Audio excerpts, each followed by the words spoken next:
मैनपुरी में सपा सैनिक प्रकोष्ठ के मंडल के पदाधिकारियों की बैठक आगरा रोड स्थित एक मैरिज हॉल में जिला अध्यक्ष प्रेमविलास सिंह यादव की अध्यक्षता में संपन्न हुई, जिसमें मुख्य अतिथि के रूप में पूर्व सांसद तेज प्रताप यादव ने भाग लिया।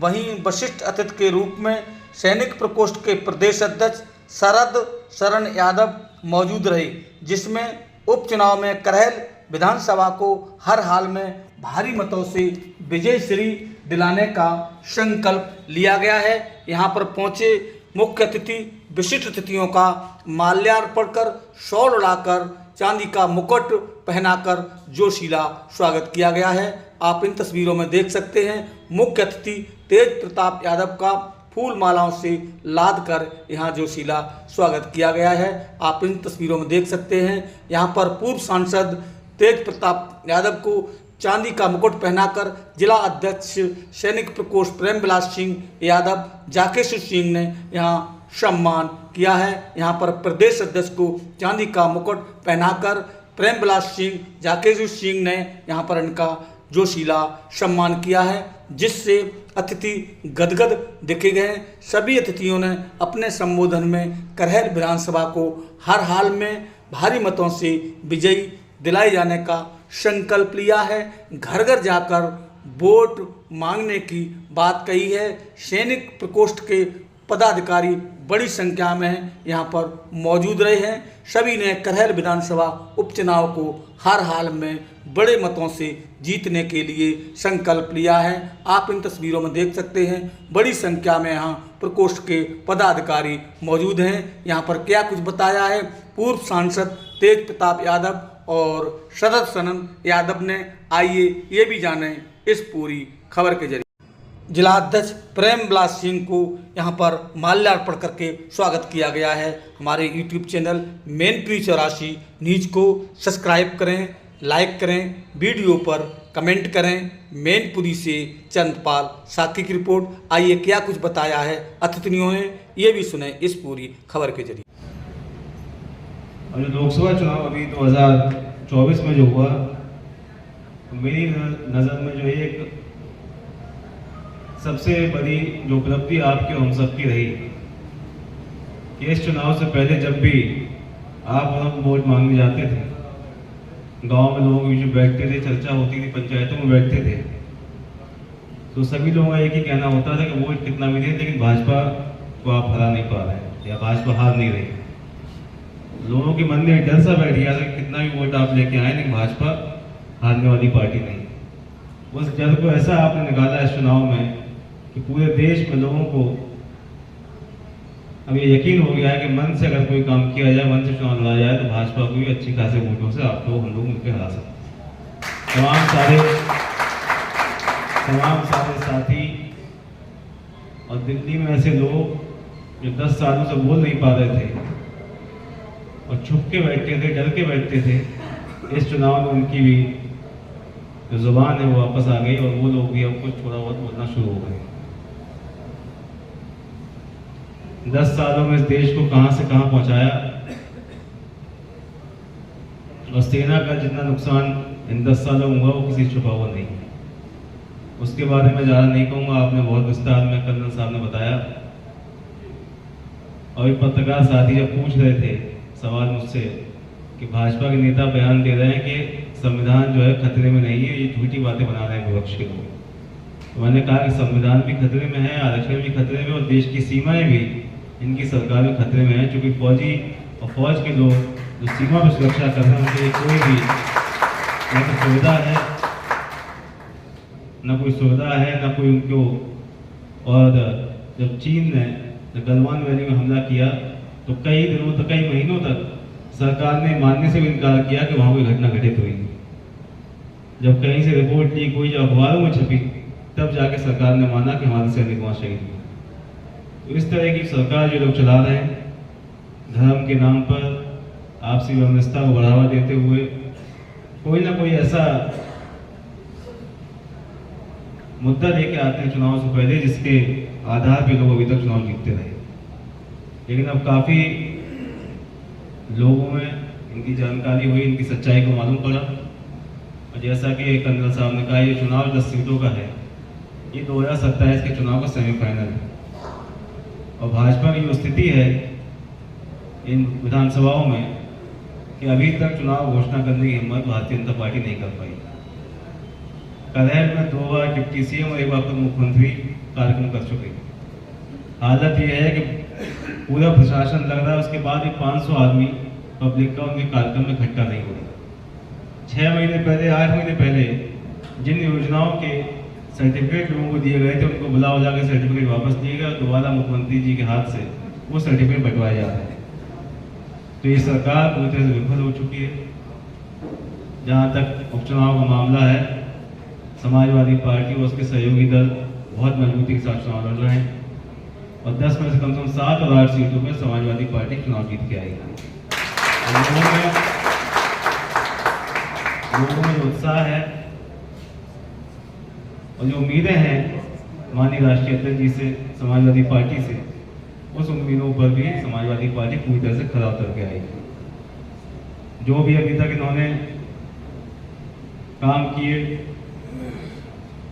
विकास के नाम पर जो घोटाले हुए, नौकरी ये दे नहीं पा रहे हैं, आरक्षण को खत्म करने का लगातार प्रयास किया जा रहा है। अब इन्होंने एक नया टेक्नोलॉजी लेके आए हैं कि NFS लिख देते हैं कैंडिडेट के नाम के आगे, not found suitable. OBC ST का अगर कोई कैंडिडेट किसी यूनिवर्सिटी में लेक्चर के पद का आवेदन करता है तो उसके आगे लिख देते हैं नॉट फाउंड सूटेबल, ये जो है योग्यता इनमें नहीं है कि ये यूनिवर्सिटी में लेक्चर बनना है।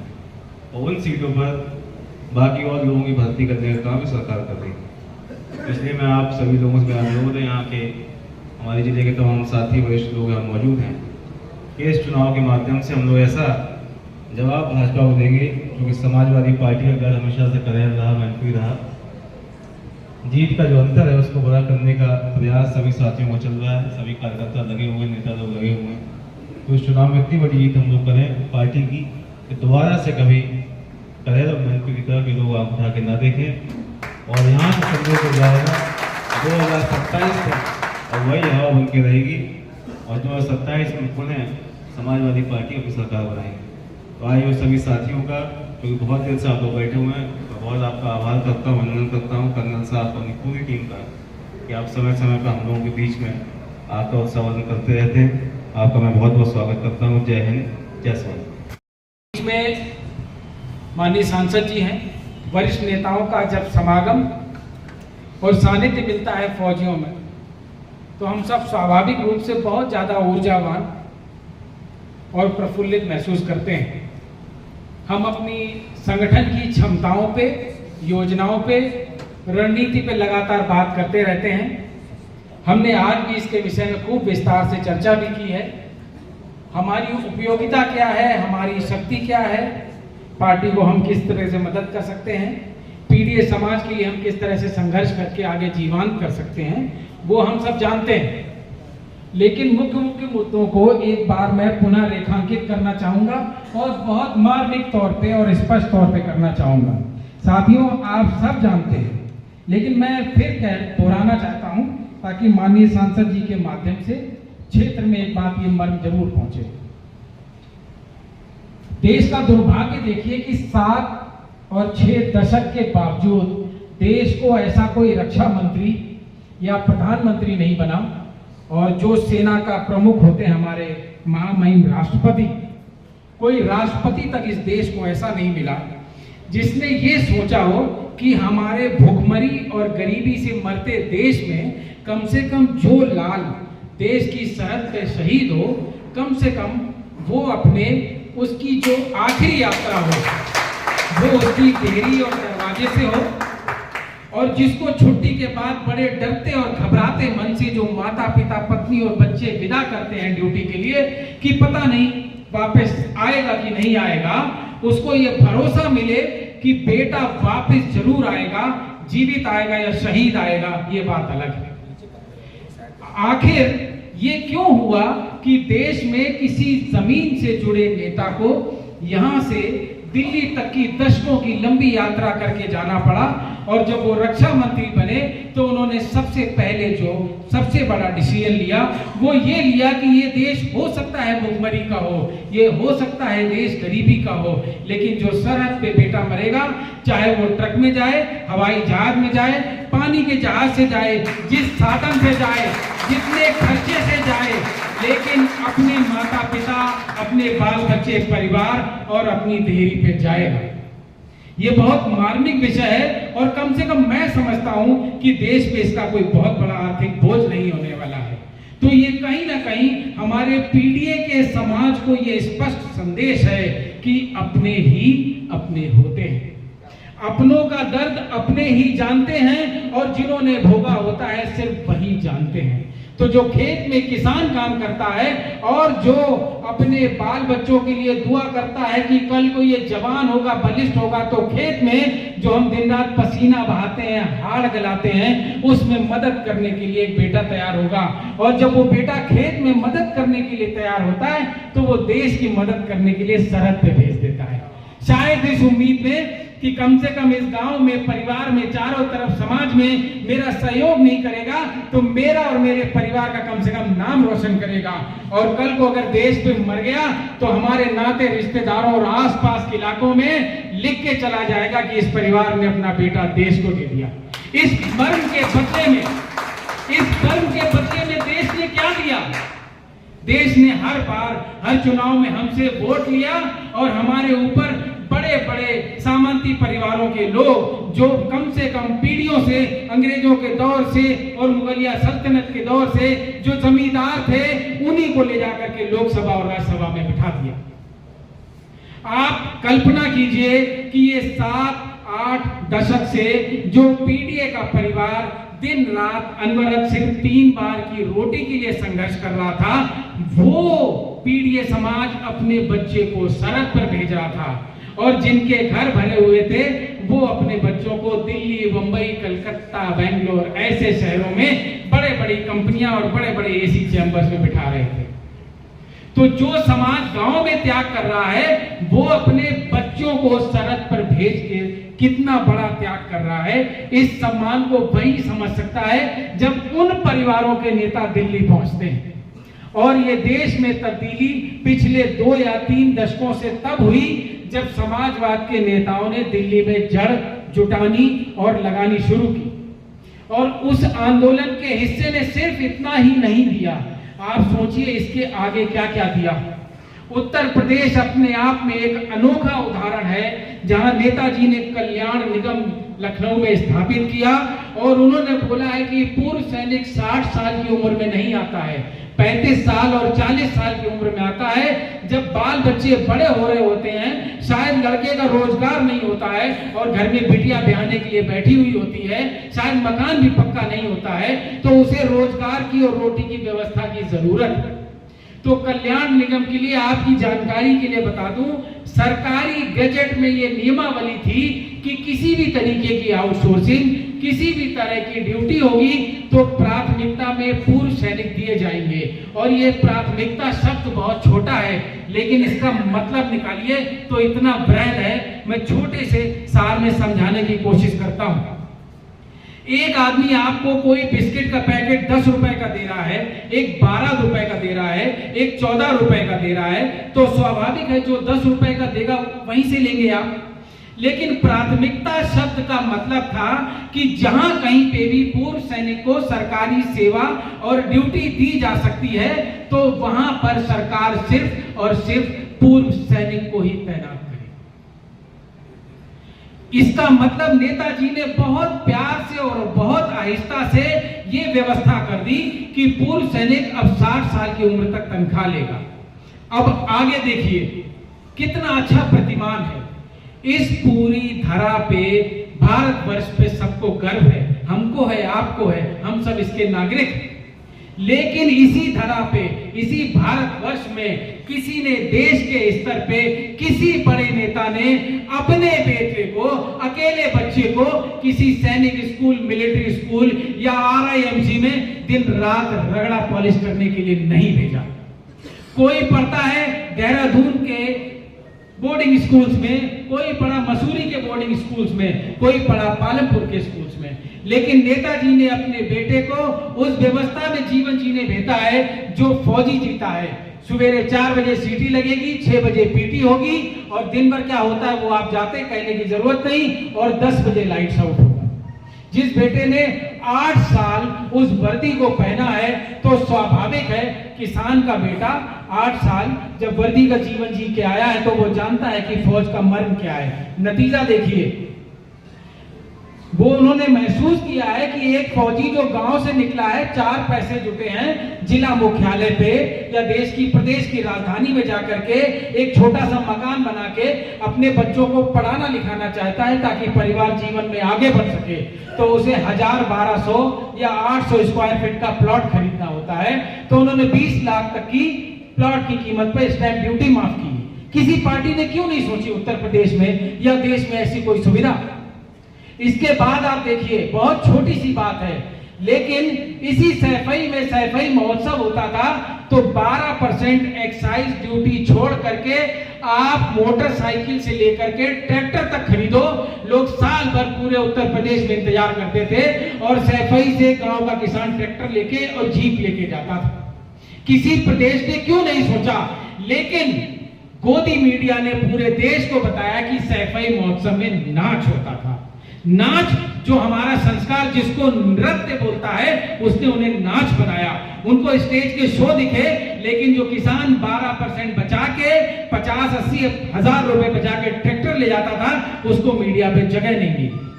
तो अब आप अगला मर्म देखिए कि अगला आदेश आया समाजवादी पार्टी का सरकार का कि जो भी जवान दुपहिया या चौपहिया वाहन लेगा वो सीएनजी अवेलेबल होगा और 12% का एक्साइज माफ होगा।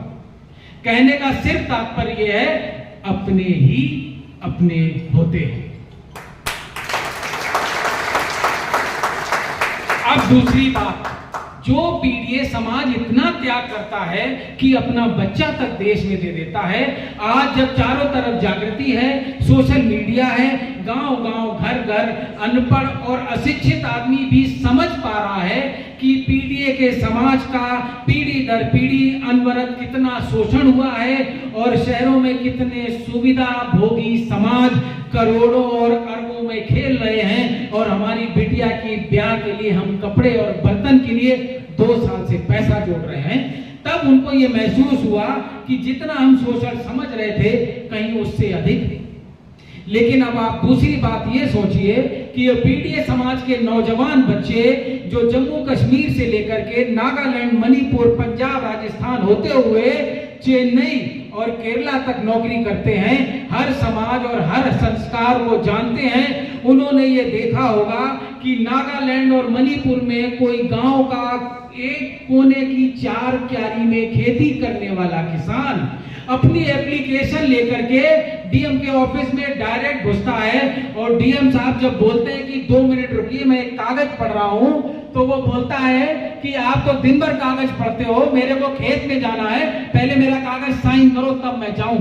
अगर आप लोगों ने देखा हो, मैं टाउन कमांडर रहा हूं नागालैंड और मणिपुर में, और मैंने देखा है किसान अंदर घुस जाता है, लेकिन उत्तर प्रदेश में अगर जिला अधिकारी से आप मिलना चाहें तो जो बाहर अर्दली खड़ा है शायद आप उस तक भी नहीं पहुंच पाते हैं। तो क्या आपने ये चीज महसूस की है कि जितना शोषण हमारी हिंदी पट्टी में और खास तौर से उत्तर प्रदेश में हो रहा है, उस जागृति के बाद हमारा ये मौलिक जिम्मेवारी बनती है कि पीडीए की हकों की रक्षा के लिए अगर हम बॉर्डर पे AK-47 लेके लड़े थे तो कम से कम अपनी भुजा और अपनी बुद्धिबल और अपने कलम से अब हम इस पीडीए समाज की लड़ाई लड़े। तो जो नेता ने हमारे लिए मर्म दिया है, अब हमारा भी यही मर्म है कि हम समाजवादी पार्टी में अपने परिवार में जो हमें समाज में फौज से जागृति मिली है उसके माध्यम से हम पीडीए की लड़ाई लड़ेंगे। हम ग्रामीण संस्कारों से आते हैं, गांव-गांव, देरी-देरी दरवाजे से हमारा अपनत्व है, हम उनकी जीवन शैली जानते हैं क्योंकि हमने अपनी बाल्यावस्था और किशोरावस्था में उसको जिया है। हम उनकी जरूरतें, उनकी मर्म, उनकी इच्छाएं, उनकी जन आकांक्षाएं, उनकी भूत, उनकी बच्चों की शिक्षा की लड़ाई, उनकी स्वास्थ्य की सुविधाओं का अभाव, हम हर चीज को समझते हैं। हम जानते हैं कि हम एक लेखपाल से जेब में हाथ डाल के बात नहीं कर सकते, जिला अधिकारी और एसपी के दफ्तर में जाना तो बहुत मुश्किल है। हम ये भी जानते हैं कि अगर हम 50 फौजी इसी परिवार के अगर एकजुट होकर के मिले तो हमें तहसीलदार और लेखपाल कानून को छोड़िए, हम डीएम और एसपी से जाकर के अपनी बात रखेंगे और सैनिक समाज की अगर बात पूरी मनवा सकते हैं तो हम पीडीए समाज की बात भी रख सकते हैं।